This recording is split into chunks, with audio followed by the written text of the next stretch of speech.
Hello, চ্যানেলের নতুন member হয়ে থাকলে আমি হলাম দীপান্বিতা।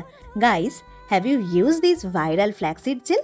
টেল me yes or no in the comment box. আমিও ফার্স্ট টাইমই ইউজ করলাম, কেমন কি হয়েছে সেই সবটা শেয়ার করি চলো। দেখো, আমার হেয়ারের অবস্থা ভীষণই ফ্রিজি আর রাফ হয়ে আছে।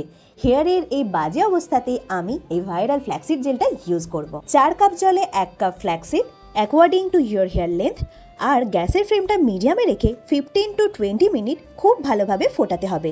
ফুটতে ফুটতে জলের লেন্থও কমে যাবে আর একদম জেলি স্লিপারি থিক কনসিস্টেন্ট হয়ে যাবে। তখনই বুঝবে হয়ে গেছে।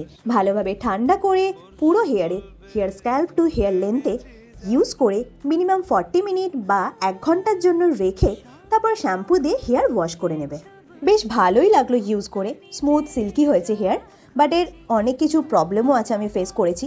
আর একবার ইউজ করলেই তো সবটা বোঝা যায় না, আমি আরও 2-3 বার ইউজ করে সবটা তোমাদের সাথে শেয়ার করব।